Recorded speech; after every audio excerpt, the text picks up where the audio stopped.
Broadcasting from the Unshackled Studios in Melbourne. This is WilmsFront, brought to you by the Unshackled.net. Now here's Tim Wilms.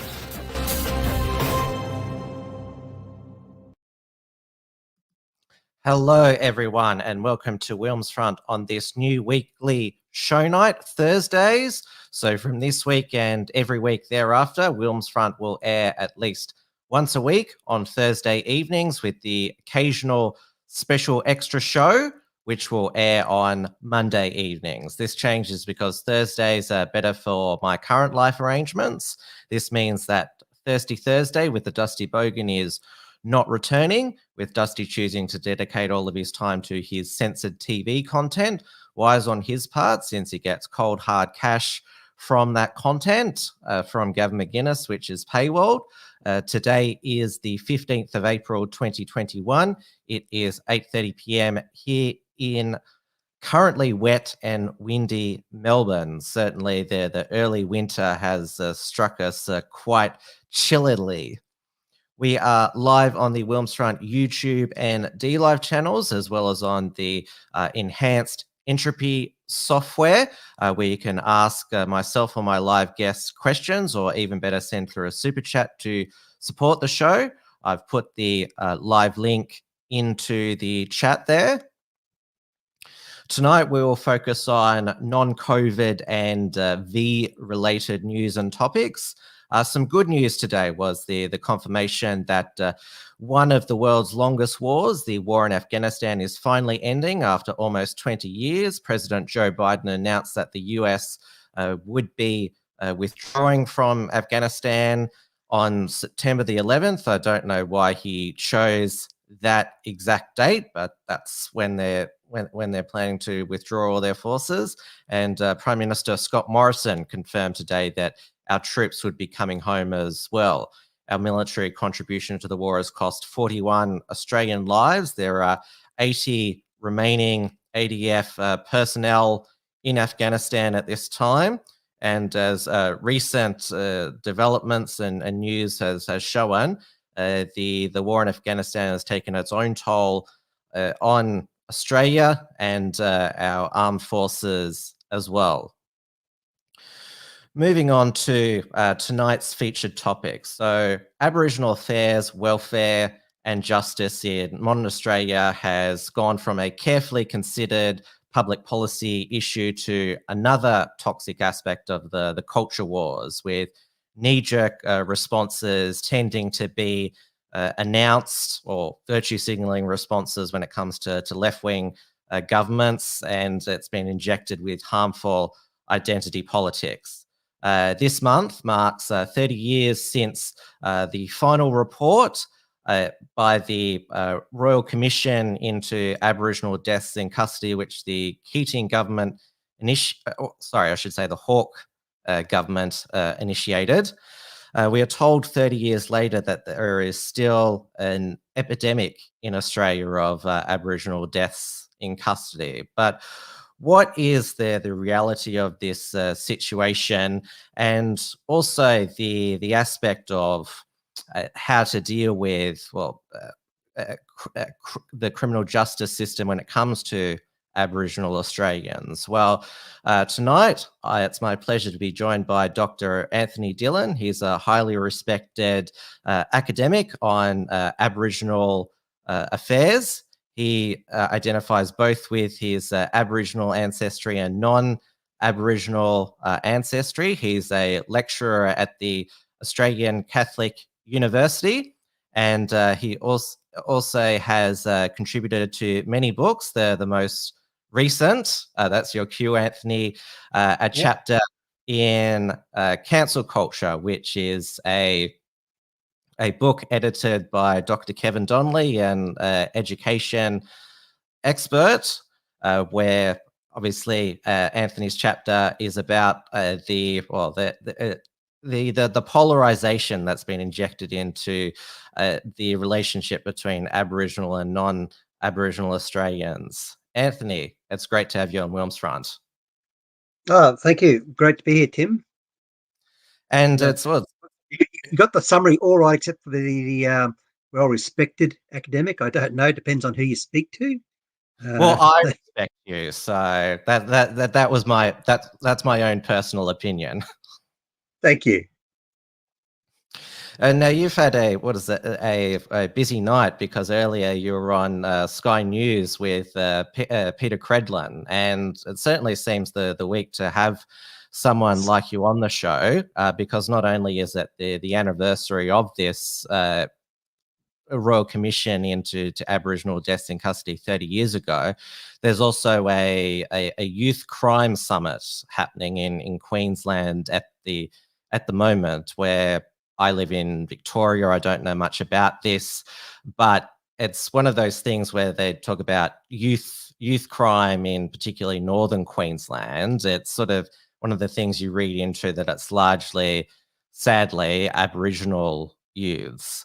I'll start with the youth summit. I'm not sure how much you know about the youth crime issue in Queensland. As I said, I only hear about it when it's on the news. Yeah, today was the first day I'd heard about it, but the summit.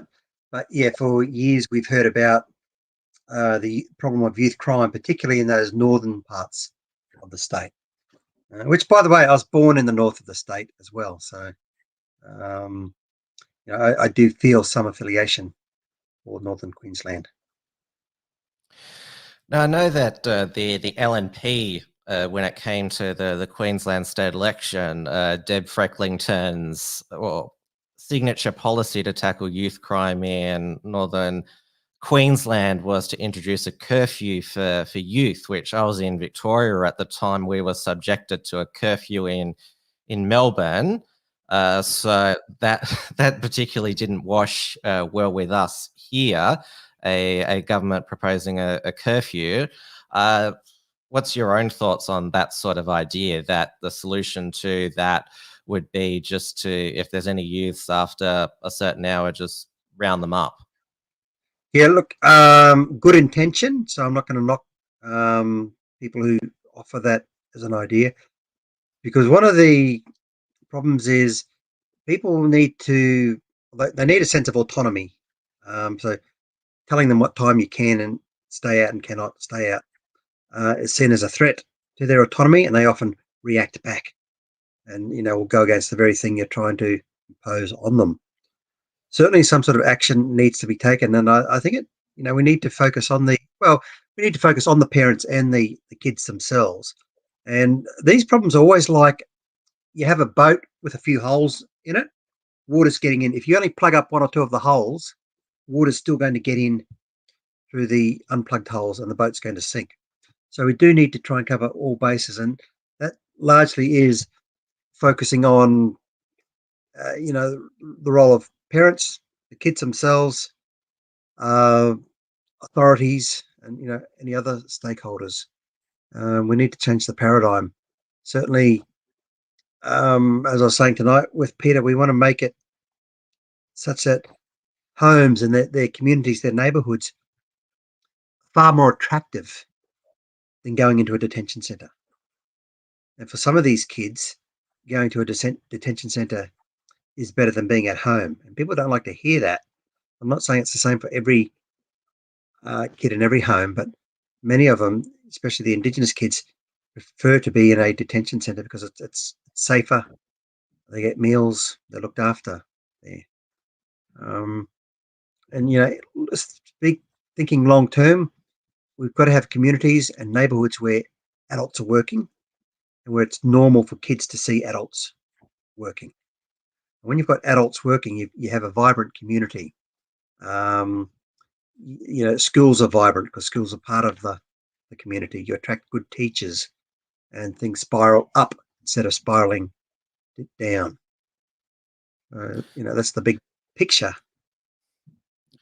Because occasionally we've heard about, not just dysfunction in those northern Queensland remote communities, but tribal violence as well. There was a few years back some community workers, authorities had to be evacuated there. And based on what you've said, if there's that sort of tribal warfare going on, just as an example, in a community, then for a youth, yeah, it's not an attractive place to be. No, exactly. And although it's evens out, I guess some of them get used to it, um, which is just as sad. But breaking that cycle, and it's so sad to see we've got so many Indigenous leaders. Many of I don't disagree. I don't agree with them. But one thing I do respect about them is that they're in a leader of authority. Okay? They're in a position of influence. And most of them have got there because they do have a good education. Some of them have graduated with uni degrees. So they're good role models. What I would like to see them doing is, extending being role models for these people, and so that the community lift these leaders up as role models as well. Putting aside their politics, but say, this is what you can do. And also bring in, you got not just the leaders can include sports celebrities as well. And, normally most sports celebrities get to where they are because they've learned discipline. They've learned to train. They generally have a good education. So, because if you don't have a good education, you end up sitting, in the car park of the 7-Eleven or whatever. Now, one of the social media class, I should say, they're driving this. It's called the Raise the Age campaign. That's their hashtag, raise the age of criminal responsibility. They want to they want to raise it from 10 to 14. Now, the age of criminal responsibility is when you can be prosecuted, go through the justice system for a crime that you've committed. Below the age of 10, you can't be prosecuted. And apparently this is going to be a good way to keep youths out of the justice system.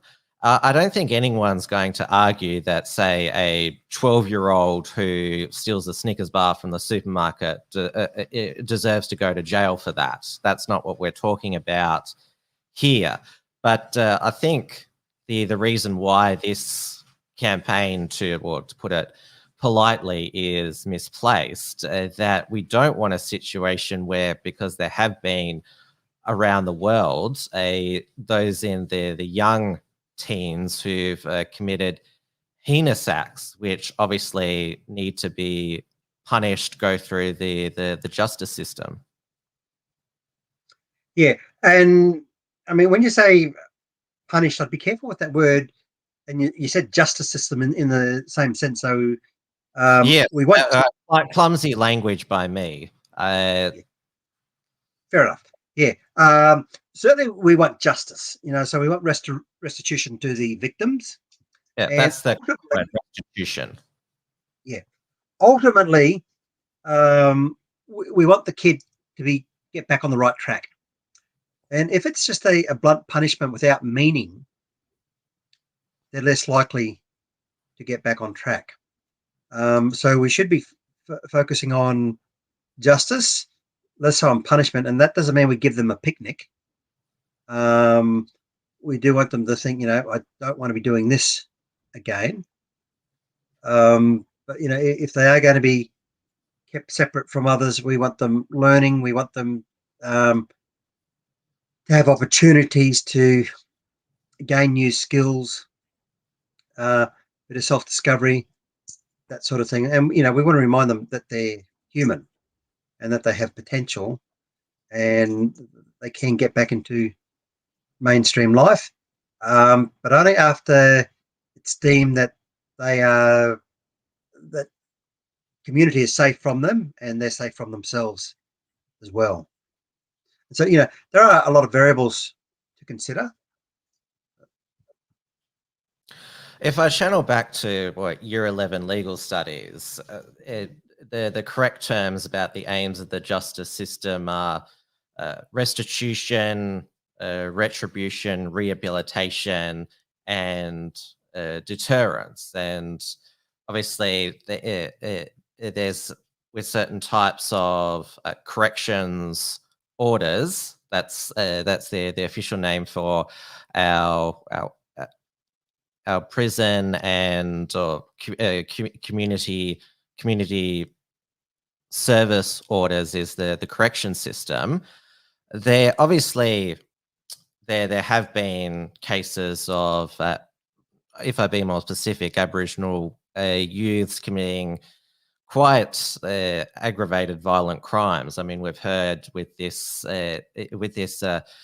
youth summit about car thefts, carjackings, which obviously can be quite frightening to people in those communities. And this is why there is this summit. There is obviously, if you've been a victim of crime, no matter if it's a young teenager or not, you want to, you would want them away that they can't hurt anyone else. But Yep. obviously what you're getting at there is that obviously we don't want them in and out of the justice system. So what's needed for true rehabilitation, particularly amongst youths? Okay. I guess what I was saying before, we want communities and neighborhoods where they see the adults working as normal. And if you've got an uncle or even a father or an auntie and they've had a life of crime, it's very easy to think, I want to be just like him, or if I am like him, that'll be fine. He gets by.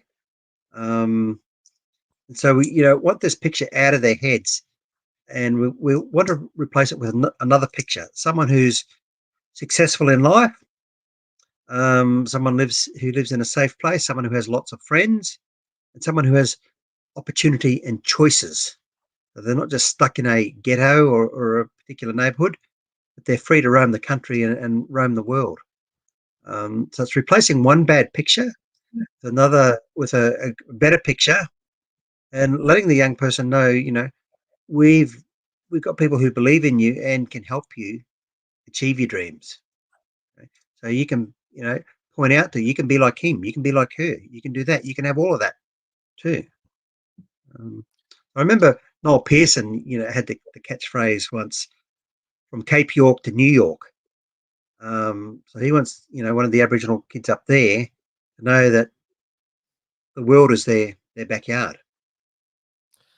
Obviously, my next question should be, how do you break that cycle? And a lot of Australians, they see these remote communities and think, well, in any remote rural area, there's not much opportunity. And with obviously, I've investigated this. These communities a bit more. The fact that there's not property rights, entrepreneurial opportunities, the fact that the Aboriginal, the way that Aboriginal land rights are awarded, it's almost like a collectivist socialist system. There are two different schools of thought that you need property rights in rural and remote Aboriginal communities, and then there's also another school of thought that maybe just the taxpayer government support should be cut off, that they should be incentivized to migrate away from them to the regions or even cities where there's opportunities. I know was that former Prime Minister Tony Abbott, he got into trouble for his statement when he was asked a question about the Western Australian Barnett government's decision to basically close some remote Aboriginal communities that taxpayers can't continue to fund lifestyle choices. So I'll get you to explain your views on those two issues. Yeah, so in that sense, it wasn't really closing the community. It was just saying we won't pay you to sit there anymore. They could if they wanted to, but they would have to, start generating their own electricity and that sort of thing. And just with regard to Tony Abbott there, yes, lifestyle choices was, that was something that the left latched onto.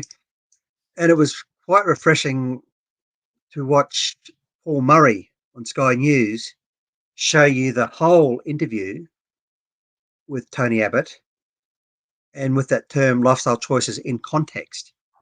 And I've seen Tony taken out of context before. I was with him once, and if we have time, I'll talk about it on your program. It was a terrible injustice where that he was just taken out of context. I was with him, and I saw what was shown on SBS. And it was very wrong.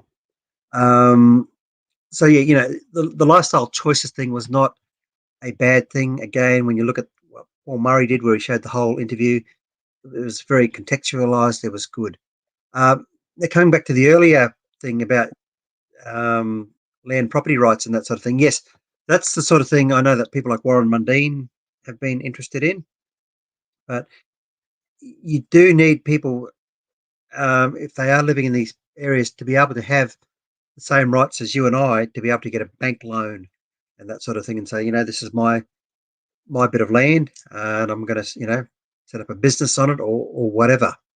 And I don't fully understand the whole system. It is complicated, but we do need and this is the sort of thing. You look at the work of Helen and Mark Hughes, where they spent a lot of time talking about this in publications in the Centre for Independent Studies. But at the end of the day, in these remote areas, if people are going to stay there, and I'm all for government investing a few million, if it's sustainable, and again, I'd like someone like Warren Mundine to head that portfolio, looking at the development in remote areas, because he can see a lot more potential where others can't. But so if those areas are sustainable, keep the people there. Make sure that the property rights are the same as they are for you and I. But in some cases where there's just nothing or very little, and there's just sit down money, it's time to think about a sensible exit strategy. And Stan Grant has spoken about this in a fantastic interview, where he just said, it requires some hard choices to make, and it can mean moving the people up into, not just ripping them out of the land, but creating opportunities to where they can go to where there's more opportunities for them. Does that make sense? Yes, it does. But I'll add another dimension into this. If I can I just read a quote from Stan Grant? Yes, go for it. So this is about 5 or 6 years ago. Stan Grant said, "We have become a more urbanized world. We live longer because of it. We have greater access to jobs and education, health. My family moved around wherever my dad could get work because he had to work to put food on the table. I was fortunate enough to go to university. I have a career that has taken me around the world, and my cultural connection, my spiritual connection, my family connection to that land is as strong today as what it was growing up. And I'm no different to other people in that we can have that. It requires some really hard choices to be made." And so I guess the point Stan was making there was that his father had to move around to where he could get work. And if there's no work in these places, if after someone like Warren Mundine goes there and says, "Look, there's really not much we can do," because he's a man of vision and very entrepreneurial when it comes to employment. If someone like him says no, well, then we have to move the people out. And you can put up these arguments, well, they're living on country, etc., etc. And I'd like to think, if you to go back a couple of 100 years, and the people who are living there now go back and visit their great-great-grandparents, give them a crystal ball and say, in 200 years, in 2021, this is what your great-great-great-grandchildren are going to be living like. I don't think they would be happy. They see them living there in squalor, drinking, playing cards, that sort of thing. So yes, if there's no hope for those communities, move them out. Do it sensitively and sensibly, guide them gently, but move them out. The other dimension that I'm going to add to this discussion is obviously the identity politics, culture warriors who have poisoned these practical discussions so intensely that basically if there was this move by government to shift a Aboriginal community, it would be called cultural genocide, and a lot of these left-wing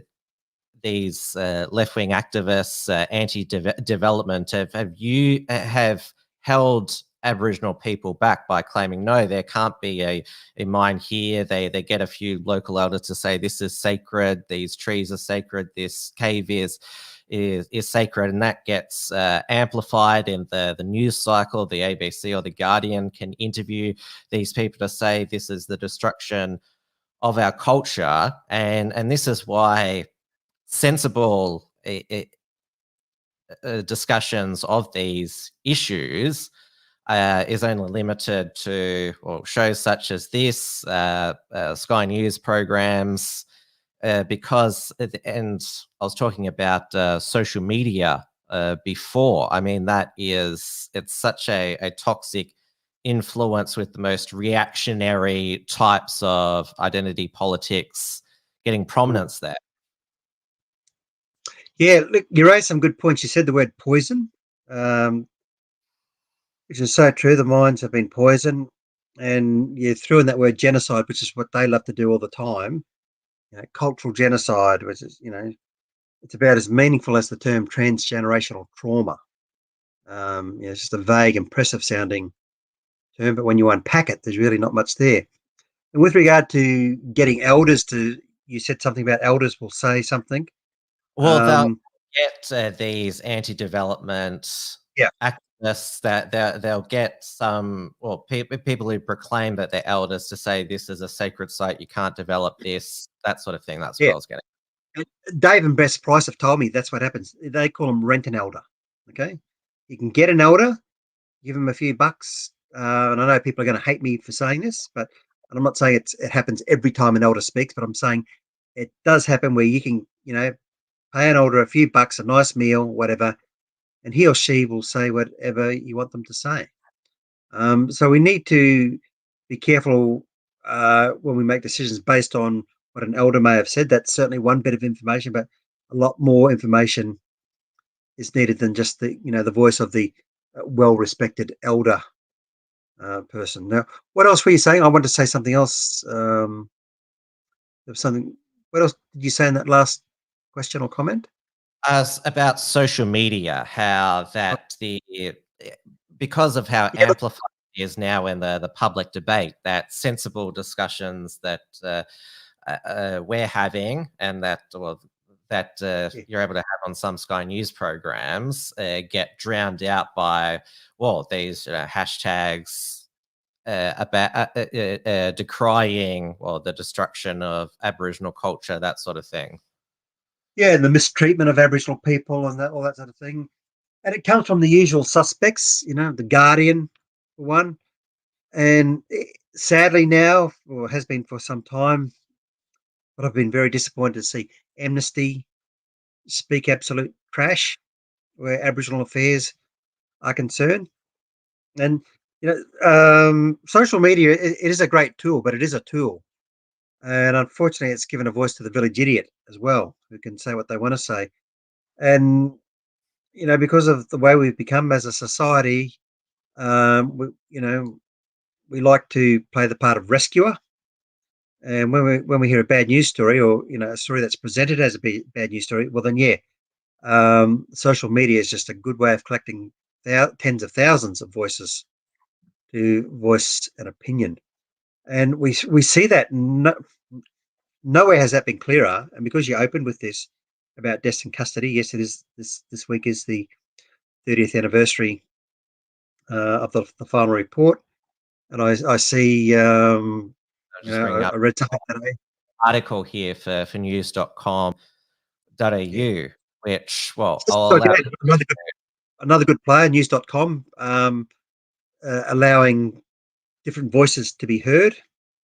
And I see Pat Dodson had some comments today, and it usually seems to be the same thing. They'll talk about whether it be 460, 470 Aboriginal people have died in custody since the Royal Commission began. That is a useless statistic to give. The way it's given, without mentioning any the non-Aboriginal deaths, which are proportionately higher, in proportion to the number of people in custody, it's grossly misleading. The average person would think that it's only ever Aboriginal people who die in custody. And I have a friend, lovely friend, really lovely. I would never fight or argue with her. She's just a beautiful person. But when Black Lives Matter was in full swing 6 months ago, 12 months ago, or whatever, she arranged to have a vigil on her front yard at 4:32 in the afternoon, because 4:32 was the magic number that was being used for number of deaths in custody. 432. That was a thing when we should say that, well, I call it Black Lives Matter 2.0, was imported from the US, which the thing that always perplexed me about, well, the left is always against the Americanization of Australia. They were happy to import, Halloween. and they of course lump people of color as some collective homogenous blob, which obviously African American people culture is completely it's completely different issue. They're completely different people from Aboriginal Australians. Yeah. But coming back to what I was saying, this beautiful friend of mine, so she had a gathering at 4:32 in the afternoon, 4:32 to represent the 432 Black lives lost in custody. And I just politely said, and any mention of the more than 1,500 non-Aboriginal deaths in custody in the same time period.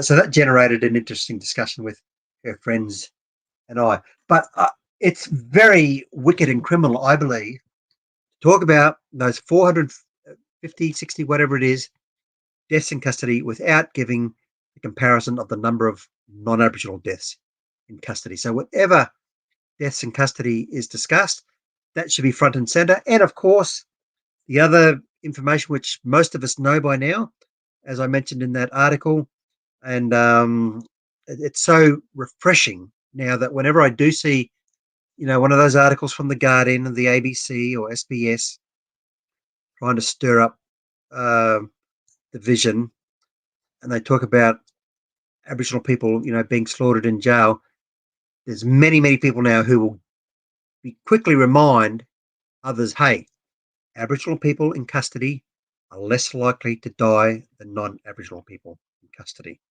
Let's not forget that. And, so yes, it's a problem, and nobody denies it's a problem, the over-incarceration of Indigenous people. Yes, we would like to bring that down, but it's, good to know, if you can use that word good, perhaps not good for non-Indigenous people, but when in custody, an Indigenous person is less likely to die than a non-Indigenous person in custody. And that should be the leading comment anytime there's a story on Aboriginal deaths in custody. And we know, the usual suspects are reluctant to do that. It's only through channels like this and Sky and the Australian, to an extent, where they will tell you that the truth. It's a bit of a truth bomb. Now, we had another Royal Commission the past decade into youth justice in the Northern Territory, which was triggered by Four Corners episode, which showed Dylan Voller in a spit hood being restrained, and obviously he then became a poster boy for Aboriginal injustice, even though he is the reason why he had been imprisoned was for very violent crimes, and I think this was announced the next day by Malcolm Turnbull. He was Prime Minister at the time, and this is what I was saying in my introduction. It was a knee-jerk response, and we were just talking about the 30 years since the Royal Commission into Aboriginal deaths in custody. I think Royal Commissions are way too overused, that if a government has a problem, they just basically smash the Royal Commission glass to use in an emergency. And often these Royal Commissions don't deliver good recommendations. And if governments realise that they're not good recommendations, then they're criticised by the media for not implementing them. Mm. Yeah, that's just my Royal Commissions. Yeah. It's and look, if we look at the Royal Commission into Aboriginal deaths in custody, it stated from day one what was known, and that is that Aboriginal people in custody are less likely to die than non-Aboriginal people in custody.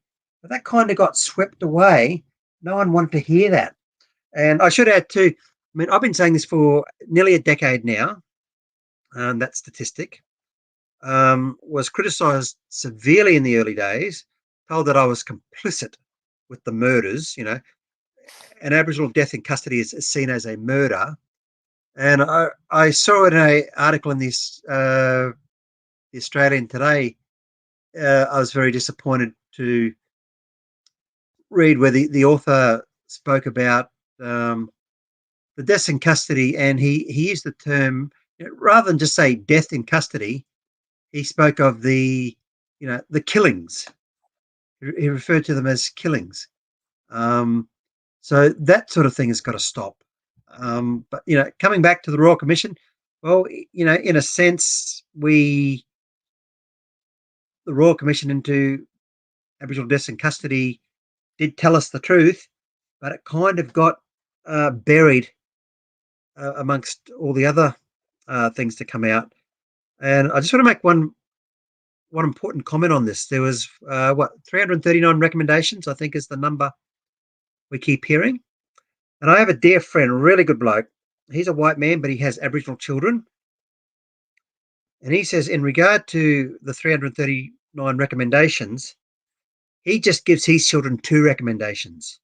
Stay away from the grog and keep your hands off other people's gear. And, I told my father that, Australia's first Aboriginal police officer, and he just shook his head and said, that's very good advice. This is your father here. Yep.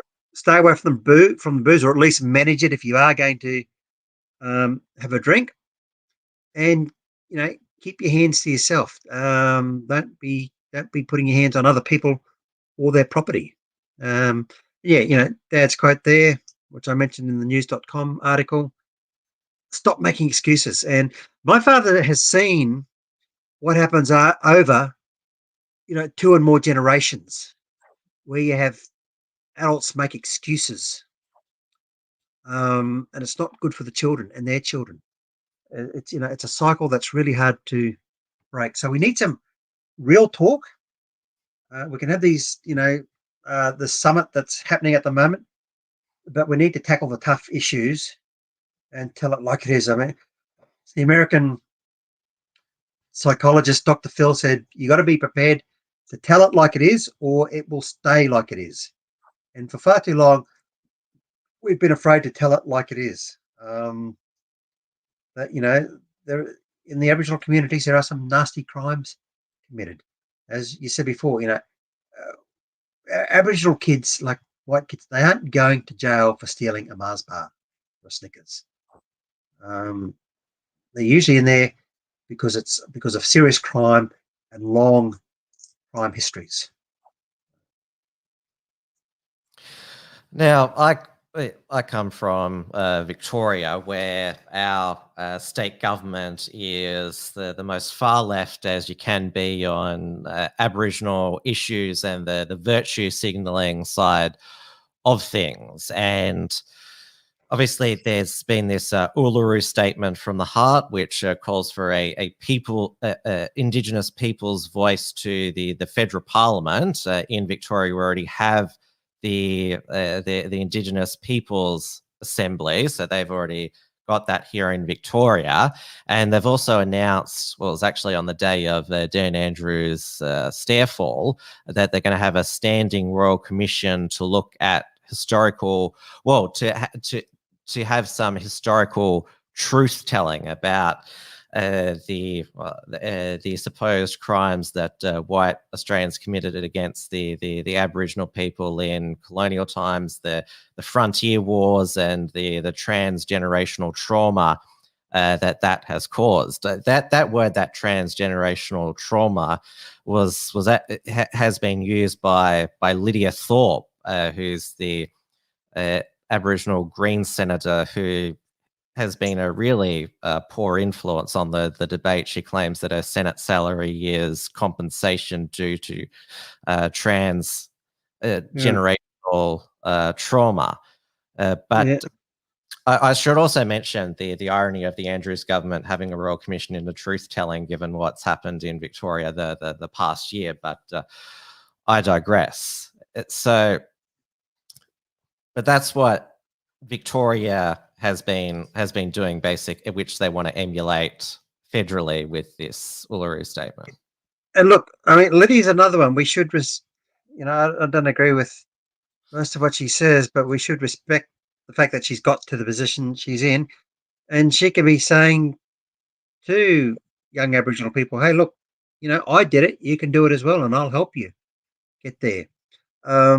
But certainly, the comments she's making, or when she's crying about a death in custody, or claiming Pauline Hanson talking about the dysfunction in remote Aboriginal communities makes her feel unsafe in her workplace.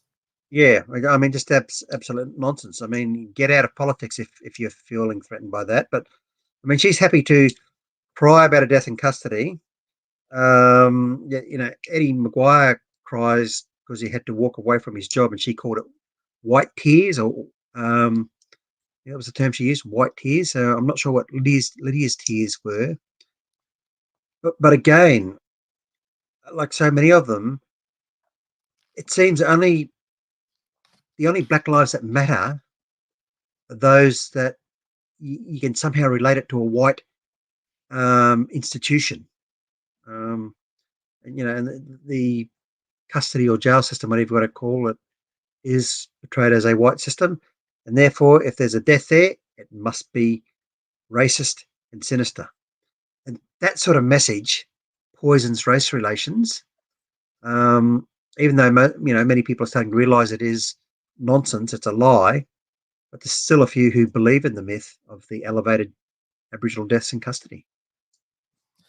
There's a big fan of yours in the chat here, Jeff Bartlett, who says, "Hey Tim, please ask if Anthony has or ever would consider running for a seat in federal politics. He would balance Lydia in the Senate."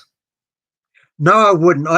I said to my great mate Bill Leake when he was alive, I said, "Mate, I will never go into politics." I said, "If I do, you have my permission to shoot me." And he said, "Well, Anthony, we'll make a pact, because I'll never do it as well." And this is why I admire someone like Jacinta Price so much. And I've told her she's crazy for getting into politics. And she knows firsthand, because she's seen her mum go through it, how dirty the business is.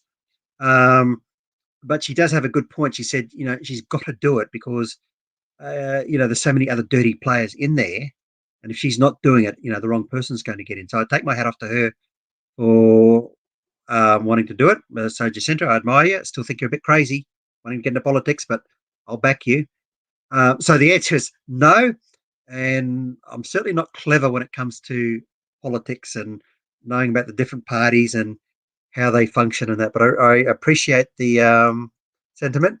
I think I can do better work from the sidelines in conversations like this.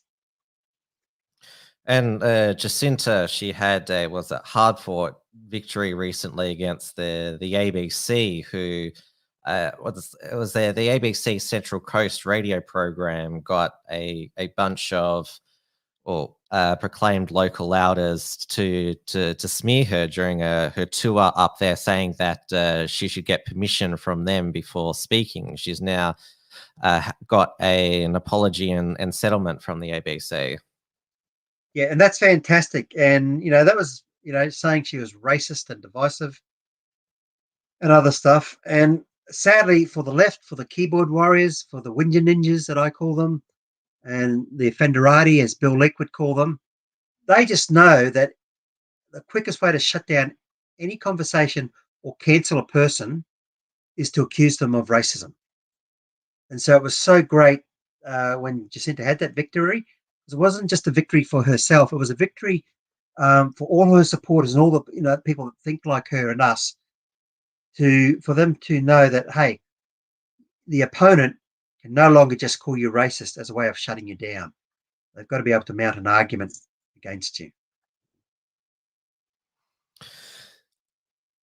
And the ABC, they're in trouble just today for a misrepresentation with these. They chopped and changed a video of the launch of one of our new Navy vessels to make it look like the Governor General and the Chief of Navy were watching the twerking dancers there when they were not, and that was an incredible you'd have to say it's deliberate misrepresentation there. There's always another ABC stitch up, one nearly every day. Yeah. And look, to be honest, I was surprised that even the ABC went that low to do that. And this is why I love watching people like Chris Kenny. He always catches them out. So he shows you some of their sinister misrepresentations of life. So, and hopefully with Jacinta's victory, we get less and less of this gross misrepresentation and just try and bring honesty back into the game.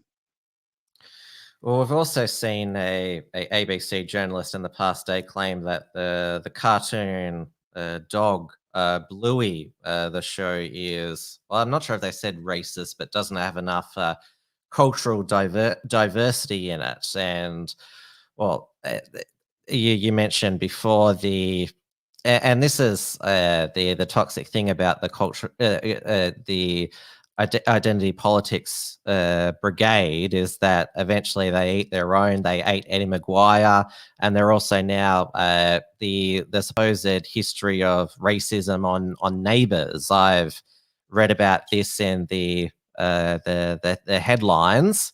I'm keeping abreast of it, but I haven't dug too deep into it. But it's just another one of those things. Apparently, Collingwood was always really racist, and now it's Neighbours. Yeah, and now we've got the Carlton Football Club song being seen as racist. And look, what I want to know is, I'm really annoyed. Look at me. Where's all my racism?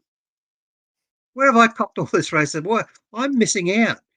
The only hate I ever get is from fellow Aboriginal people, and that includes ones that are as white as you. They've often got something to say about me. So yeah, where's my racism? Why am I not a target or a victim of racism? And that Carlton song, which has been around for nearly 100 years now, it's apparently got such racist connotations that Carlton players Eddie Betts and Jeff Gartlett, in Aboriginal players, sung it loudly and proudly countless times whenever they won a football match. Yep. Didn't they know all these years that they were singing a tune which its original lyrics were racist? And look, I think racism, it's what's the analogy? It's a little bit like a lady. If you have to try and work it out, it's probably not. Did that make sense? Should I dare ask you to elaborate? Well, yeah, um, if a lady is a lady, it should be obvious. She should be obvious. You know what I mean? You shouldn't have to think, well, hold on, she did that. Well, let's look at her. No, if you have everything like that, probably not a lady. And so it is with racism. If you have to go through such extreme, sophisticated mental gymnastics to see a racist angle to that, that says a lot more about the person looking for racism. And at the end of the day, I think Goethe's observation from long ago, people find what they look for, and they look for what they believe. And so, for the person who believes racism is around every corner, they will find evidence of it in their own mind for it. But gosh, what a waste of energy and resources to try and find racism in that song. And this is what the culture wars and the cancel culture is all about, is trying to find this racism. Like I said, where the hell is my racism? Why haven't I been targeted with racism? I want my racism now. Well, this campaign, well, I would say, this, apparently racist song was brought to light by Dr. Stephen Hagan, who's a Aboriginal activist who's also spearheaded the campaign to change the name of coon cheese to, I think in the second half of this year, it's going to be cheer cheese. And he's also not I won't be comfortable buying it. I won't be Paul's buying it. white milk. Mm. I mean, And there's it's just Alan ridiculous. lollies now. What is that? They're no longer chocos. They're now cheekies. Cheeky, yeah. Chicos, no longer chicos. Cheekies. Yeah. So I mean, it's just, and it's part of the whole cancel culture thing. It's not just Aboriginal; it's worldwide, and it's just ridiculous. So we have all these people being offended, or claiming to be offended, and why do they do it? Because to feel offended is to feel important. They want to feel important, so they just claim to be offended. And sometimes it can pay quite nicely if you get offended at the wrong thing and get yourself a good lawyer.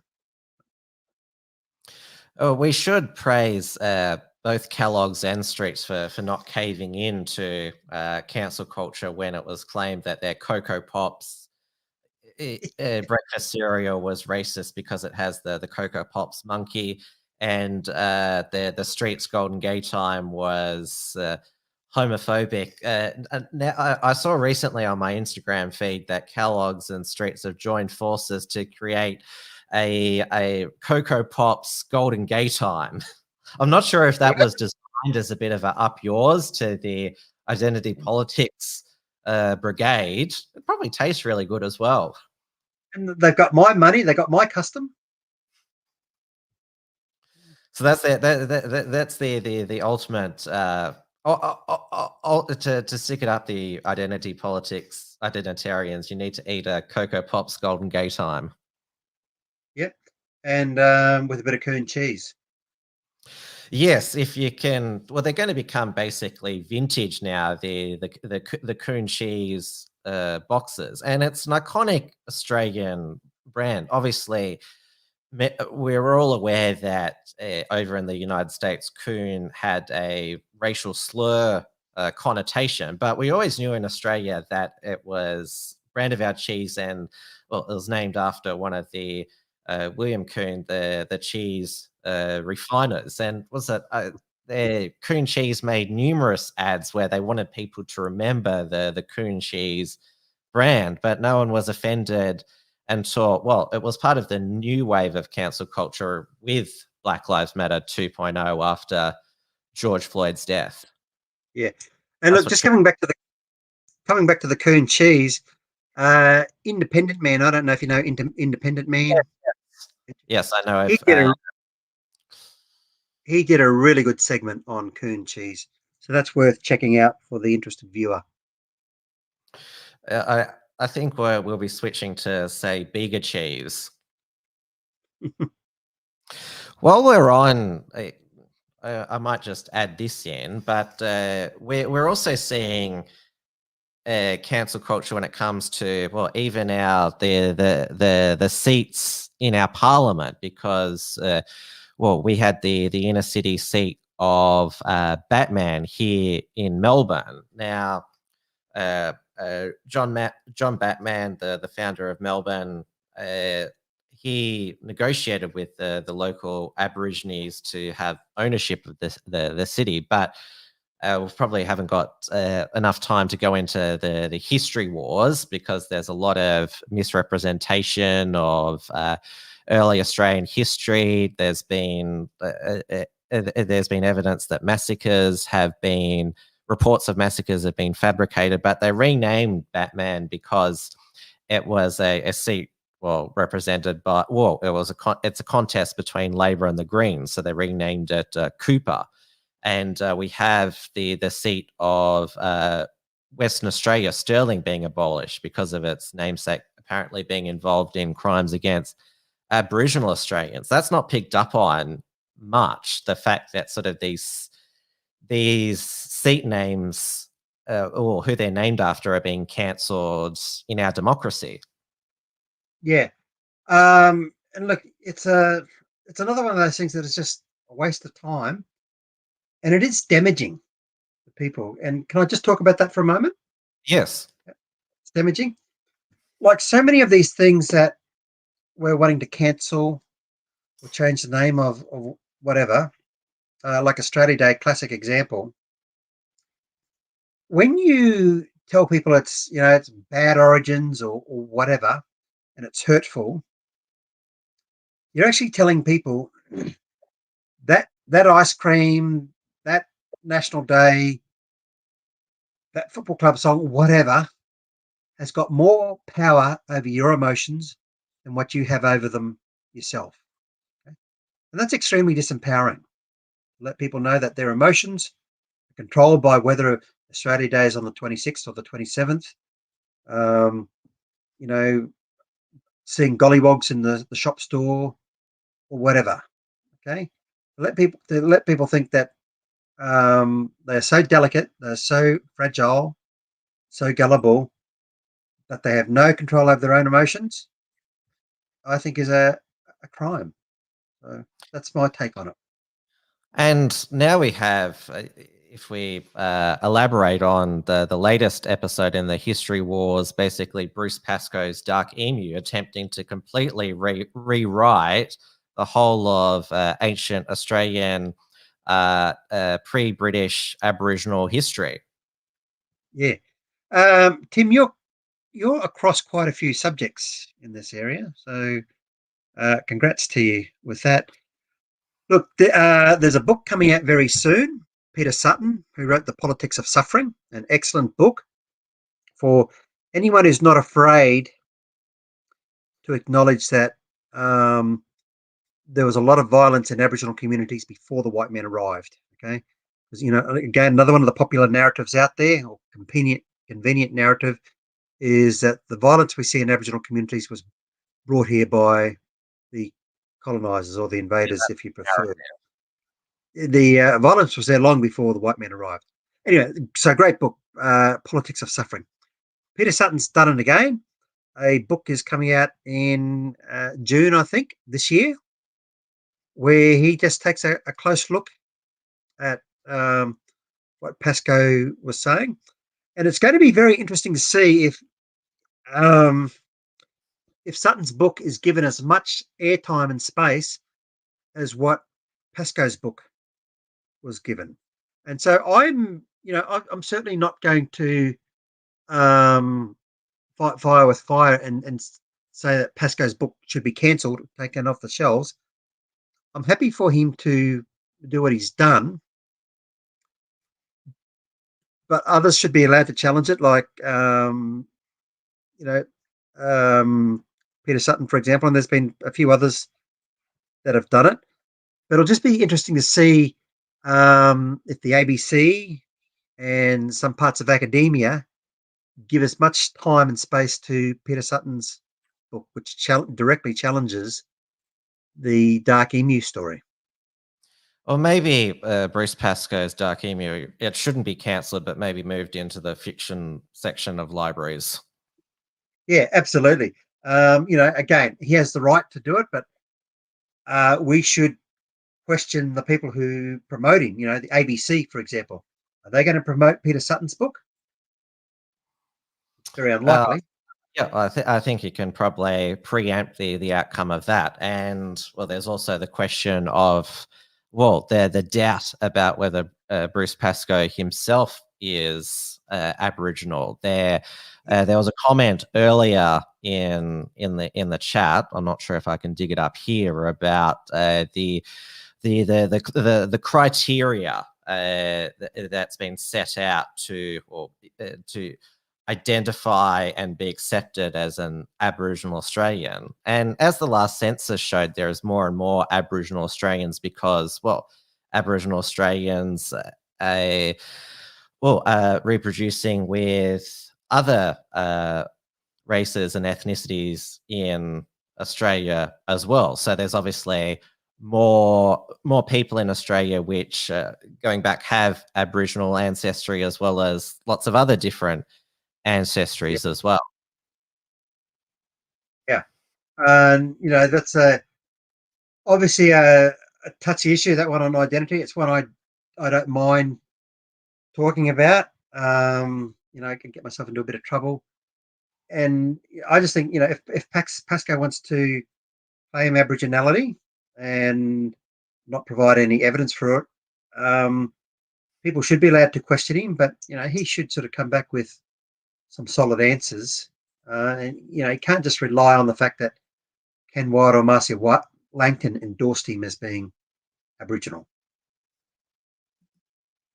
This comment here, Aboriginal is an offensive word, which, why is that?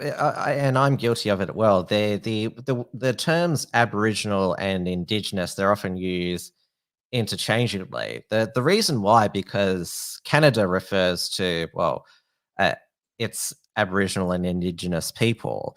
Obviously, one of the reasons why that term is used in Australia is because Aboriginal Indigenous Australians are not one blob. They're made up of multiple, well, hundreds of tribes. There's no one Aboriginal people. Yeah. And it seems today's Australian Aboriginal people too are made up of many ethnicities when you look at their ancestral backgrounds. But anyway, possibly, look, why the word Aboriginal, I don't know if that person was joking or not. But they were probably being sarcastic. They often are. Yeah, and look, I have, one of the reasons I've heard Aboriginal is I've heard two reasons. One, it was a word given to them by the white man, and I've also heard AB means not, so it means not original, and I think that just illustrates that you can find offence with just about anything, and it doesn't matter what. Like First Nations seems to be the preferred term today, and I don't have a problem referring to First Nations people, but I wouldn't be surprised if in 3 to 4 years' time someone finds something to be offended by, and an Indigenous, Aboriginal, First Nations person, whatever you want to call them, finds something to be offended by that term, First Nations people. So watch this space. In a few years' time, you might want to come back to me and say, Anthony, you were right. But today, First Nations people, happy to use it. It's well accepted. I don't have a problem with it. But I wouldn't be surprised, people looking for something to be upset by, something to be offended by, will find that it's an offensive term for some reason. We'll see. It's like how if you say coloured person, that's considered a old-fashioned racist term, but if you say person of colour, that's the woke term. You're A-OK using that. Yeah, well, I was 20 years ago. I was in America, and at that time, I had read every Martin Luther King book. I loved Martin Luther King books, and so use of the term Negro was fine for me. I thought it was. And so I was with these friends in America, and just innocently, with good intention, said, can you tell me about the Negro population? You know, how they're doing, what are they like? And this friend said, Anthony, you don't say Negro. That's wrong. And I didn't know because I was only going by what Martin Luther King was saying. So, you know, apparently it was okay when Martin Luther King used the term and others used the term, but then language evolves. We go through different stages. We find something new to be offended by. And so one day Negro's fine. The next day it's not fine. So, you know, that's part of my reason for thinking that one day First Nations persons will no longer be considered an acceptable term. And Well, it's all, there, if I just add one thing, if I can just add one thing, I very proudly identify as part Aboriginal. And I'm told often, no, you're not part Aboriginal. That's a very offensive term. Well, take your offence and stick it where the sun doesn't shine. You know, I gladly identify that way. It just recognises that I have mixed ancestry. of course, the NAACP stands for National Association Advancement of Coloured Persons. That's still its name to today. And I remember it was a few years back that, well, Erica Betts got into trouble for using the word Negro when describing Clarence Thomas as a Negro justice, and the ABC presenter got quite offended at him. But if you go back to, when I was flicking through old political things on YouTube, I watched the presidential debate in 1960 between JFK and Nixon, and JFK is talking about the welfare and advancement of the Negro population. Yeah. So again, that was the common term used. And people don't say JFK was a racist. In fact, he's a hero of civil rights. You know, I wouldn't be surprised if it'll only take one person to decide he was racist because he used it. You know, we've had institutional racism, structural racism, casual racism. We've now got this, what I call a retrospective racism, where we can look back on something and declare that it was racist. So yeah, it wouldn't surprise me if one day JFK is seen as being racist for using the term. Martin Luther King could even be accused of being racist against his own people because he called them Negroes.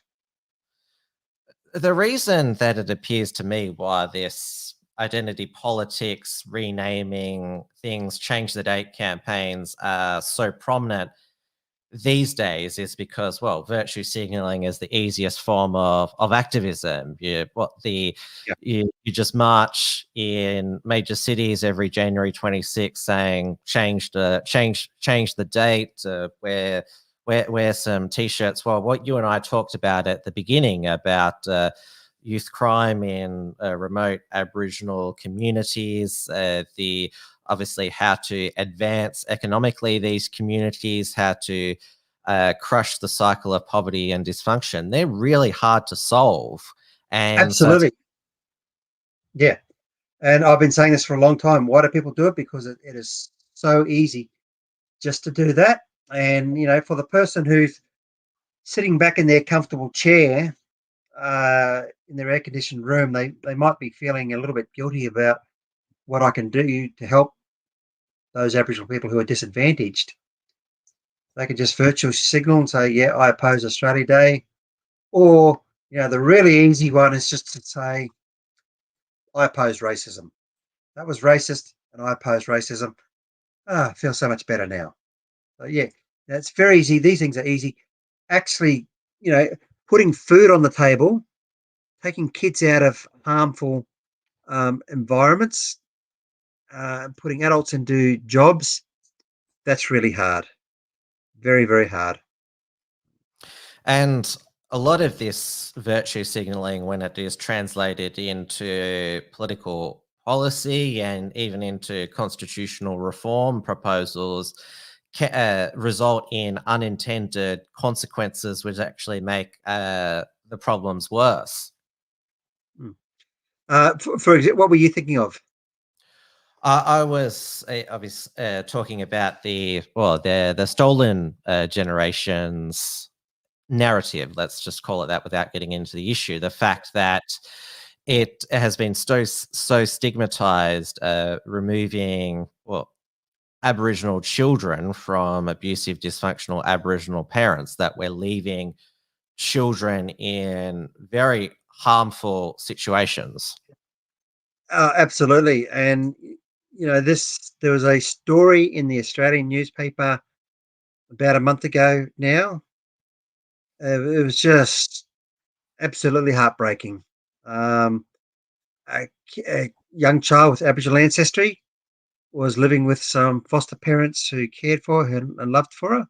The only parent she had ever known. They had her since she was one. The biological family, which members were seen unfit, um, suddenly wanted this child, and government intervened. And of course, we don't want another stolen generation, whatever that means. And this child got removed from her loving foster parents who just happened to be the wrong culture. Now, kids just need an environment of love, and love doesn't come in Aboriginal and non-Aboriginal varieties. So yeah, I'm with you on that one, and it's been encouraging to hear Indigenous leaders like Warren Mundine, Mick Gooder, Sue Gordon, have all said, enough is enough. You can't just use that as a reason for not leaving a kid with not leaving an Indigenous kid with non-Indigenous carers. If those carers can provide love and nurturing, great. Same as if there's a non-Indigenous kid placed with Indigenous carers. I wouldn't mind that. And within my circle of friends, I don't know one of them who would be opposed to a non-Indigenous kid being placed with non-Indigenous carers, or a non-Indigenous kid being placed with Indigenous carers, so long as they knew that that kid was being cared for and loved. Well, I think one of the most recent inspiring stories about somebody, working hard, and the will to see that there was more to life in a remote Aboriginal community, or Indigenous community, I should say, is Anthony McDonald Tippenwoody, who's the Essendon player. He wanted to. He knew that there was more to life outside of his small remote community, and he's named himself McDonald after he considers his adoptive white mother when took him to the city, and now he's one of the most celebrated AFL players, and he's glad that she came along, and he's proud of his achievements. We're all proud of his achievements, and so are Essendon supporters. Mm. And yeah, I've met other people in similar situations who are grateful for what they have. They don't consider themselves stolen. Well, I've thoroughly enjoyed chatting with you tonight, Anthony. I think we covered pretty much all the current issues in Aboriginal affairs and justice that we intended to cover.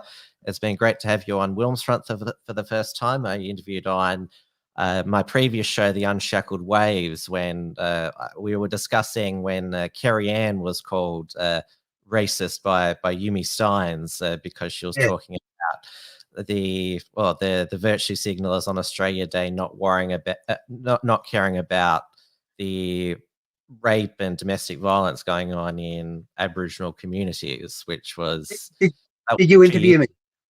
Yes, that was 2 years ago. Okay, a lifetime ago. And like I said earlier, I don't think I've been interviewed by anyone who's been so across so many topics in Aboriginal affairs and identity politics as yourself. Well, I run a news website, and we cover you obviously have to be across your brief when you're commenting on these sort of sensitive issues. So it's important, but thank you for that. Okay.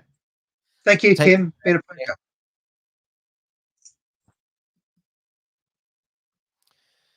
Anthony So- Dillon there. So that concludes this first ever Thursday weekly edition of WilmsFront. I sort of did notice that the audience was slow to come, since this is a new time slot for me. But it's always going to be 8:30 p.m. Melbourne time on the WilmsFront YouTube and DLive channels. For the foreseeable future, all Unshackled productions will be on the WilmsFront YouTube channel due to a second strike on the Unshackled main channel due to medical misinformation. That's why I referred to the V. You should know what I mean by that, because I dare not say the actual term. So I'll be back Sunday night for the Brawl on the Brain, 8:30 p.m. Melbourne time on WilmsFront channel, and then Trad Tasman Talk. It will be still on next Tuesday, 7:15 p.m. Melbourne time on the WilmsFront YouTube channel. In the meantime, keep checking out the Unshackled .net, the Unshackled Productions archive, and also the latest Unshackled commentary there, where there are a few good essays by Lucas Rosas about the future of the Australian right. So thank you so much for watching, and I'll see you next Thursday for WilmsFront, and see you on Sunday for Brawl on the Brain. Thanks for tuning in to WilmsFront. Visit timwilms.com or Rational Rise TV to view the archive of episodes. And keep visiting the unshackled.net to view all our shows, and to keep up with the latest real news and analysis.